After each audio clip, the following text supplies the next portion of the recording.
Welcome back, Hive Mind. This is Shalazar with Hive Mind Gaming, coming at you with another Raid Shadow Legends video. Alright, so we've got a lot to unpack today. So the first thing is, we've got a new promo code. The new promo code is SIMPLE. The promo code will be this right here, SIMPLE. S doesn't have to be capitalized at all. It can just be all lowercase, S1MPLE. And that should get you 4 energy refills. It will get you some XP for like 3 days and a couple other things. So I've already claimed all mine, so I can't show you, but just type it in and you'll see. But other than that, we do have a login reward, just like Ninja. So we'll get this free champ. Now, I was talking to my guild and my guild leader, and she kind of pointed out that I was looking at this through the eyes of an end game player, so a little jaded from the in game player point of view, because he's just not that great. I mean, Ninja is useful, right? He's really good. He's a really good champion. This guy, I mean, unless his multipliers are just really, really good, his kit is just not that outstanding. He is another pro gamer that they've paid for his likeness, and this is the champion that everyone's going to get. I mean, his HP's okay. He is attack based. His attack is pretty good. His defense is low. His speed is good. Let's see. His A1, his attacks one enemy, has a 35% chance of placing a freeze debuff for 1 turn. It's only 35%. The chance increases to 50% against enemies from the Orc and Ogryn tribe factions.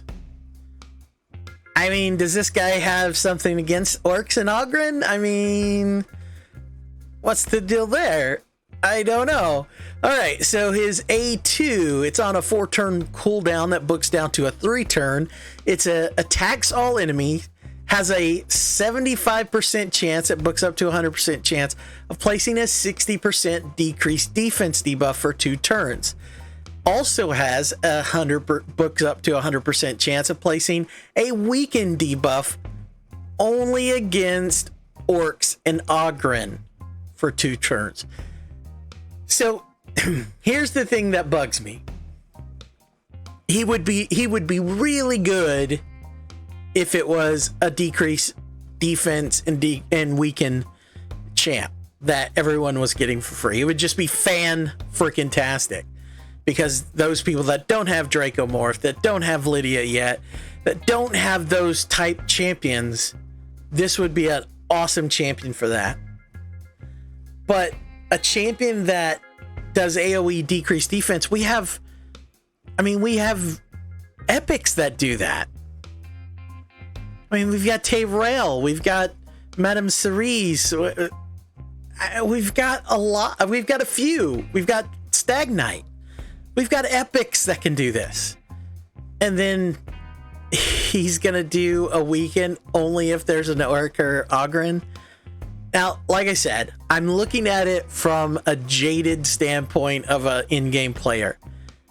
As for a brand new player, a free-to-play player, or a low spender, or someone starting off brand new during this sign-in period, this guy is probably going to be amazing. And that's where I'd like to look at this from. One, it's only 75% chance, but it books up to 100%. Well, in the beginning, you get tons of, well, not tons, you get several legendary tomes in the beginning, as long as you don't waste them on a rare or epic champ like a lot of us did, several years ago when the game first came out, because we didn't know any better. then you should have several to put into him. That's probably not going to be definitely not going to be enough to book him completely out, but definitely enough to get him started. But let's look at Tyrell here. Tyrell is only a 75% chance, and you have to book him out. Now, granted, epic books are way easier to get than legendary, but you do get that. But you also have a chance to place decrease attack on Tyrell's A1, and you also have a stun. To be honest, I mean, on paper, Tyrell still looks better than this guy. If a new player was to get both Tyrell and this guy, Tyrell, I mean, still looks better, mainly because Tyrell is based off defense. So you could boost his defense for survivability, where this guy is probably going to be more of a glass cannon, kind of like Ninja. All right. But his A3 is attacks one enemy, removes all buffs from the target, which is not bad. This is not a horrible ability. It would be better if it were AoE, obviously, for obvious reasons. Remove all buffs from the target before attacking when targeting enemies from the Orc and Ogren tribe factions. So this is not a horrible ability. It attacks the enemy and then removes all their buffs. If it's from Orcs or Ogren tribe, then it removes all their buffs, then attacks. So, meh. And that's on a 4-turn cooldown. This is not that spectacular. It's an okay ability. It's not horrible, but it's not great. And it's on a 4-turn cooldown. Now, if this was on a 3-turn cooldown, that would help it. And I don't know. I just it's irritating that he's a legendary, even for a free to play account. An AoE defense break is great, especially for a free to play account. Absolutely fantastic. But it's irritating that he's a legendary and he's got all the stipulations, which I'm not a huge fan of the stipulations. A couple of the champs that have stipulations are done really well. This ability is just, yeah, I guess it's just okay. Again, for free to play player, this is a really this will be a good ability, because it helps strip buffs from someone like Sifi or Duchess if you run into them in lower tier arena, that kind of thing. So you're still gonna hit them for a low amount with this guy, but you're gonna rip off their buffs so that your next guy can do some damage, hopefully. So I think that's basically the idea here. And then, of course, if you run into anyone from the Orcs or Ogren tribe faction, obviously, that'll allow you to lay into them a little bit easier. If I were ranking this guy for a beginning to mid-game player, he's probably going to help. Unless you have Madame Ceres. Madame Ceres is obviously, obviously just a better champ than this guy. If you have Tyrell or Stagnite, they're better champs than this guy. Unless this guy has crazy modifiers, those guys are just better champs than this. And then even if he has crazy modifiers, I still think even Royal Huntsman is still got a better kit than this guy.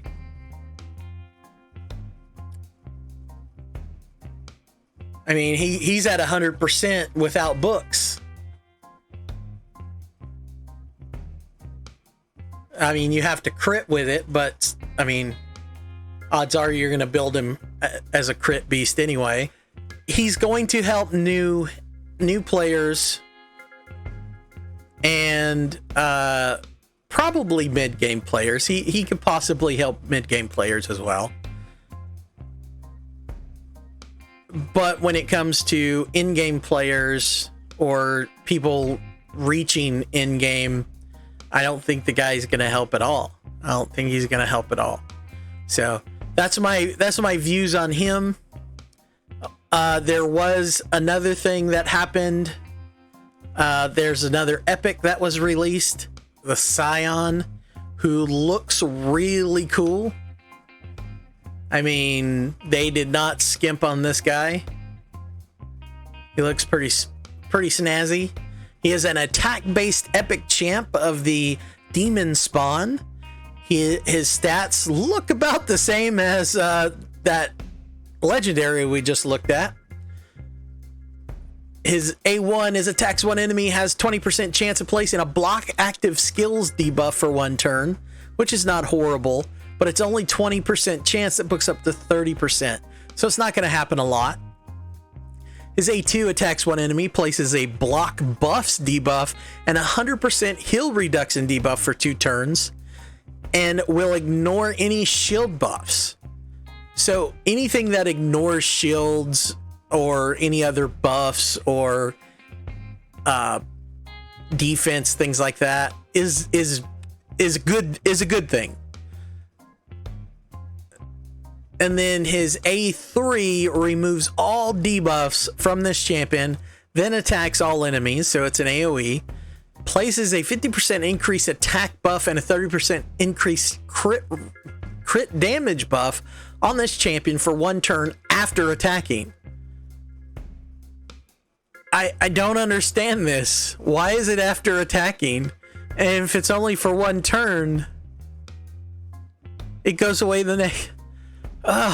it just doesn't make sense. It doesn't make sense. And then his his passive is enemies under block active skills, block buffs, and heal reduction debuffs cannot decrease this champion's turn meter. And his aura is ally crit rate in dungeons by 24%. Now, with that being said, this guy is a fragment champ, and rumor has it he is going to take the place of our bird when you collect her. After you collect Cleoptrix, then he's the next champ. So you mean to tell me now? Here's the thing, guys. I wholly admit I was okay in the beginning of swapping out a guaranteed legendary for the chicken and the sacred shard. I am not, however, okay with doing it for an epic, especially a shitty epic. But the other side is people have commented on videos, I don't agree with it now. I did when I first put out the video, because I was like, well, it's a guaranteed legendary. But I definitely I kind of agree that a chicken and the sacred not worth a guaranteed legendary, especially if they're just going to put crappy legendaries, crappy epics. So, I mean, if that's true, if that epic is taking the place of Cleoptrix, the community as a whole is going to rage, and I don't blame them, because that is the worst thing. Like, they do some really dumb things, and for some reason, it's like, what can they do just to piss people off? And here you have it. I mean, did they think that giving us a free legendary was going to make up for the fact that they were putting an epic in the place of the login reward? Oh my goodness. So, yeah, but that's pretty much it for this video. It was just going to be a short one. But tell me what you guys think in the comments. What do you think about this new free champ that they're giving that's based off of S1MPLE, the programmer? And what do you think about that login reward being an epic for your chicken and sacred shards. But let me know in the comments. And that's it for this video. If you like what you've seen and you want to see more, hit the like button and join the Hive by hitting the subscribe button. And we'll see you all next time. Bye-bye.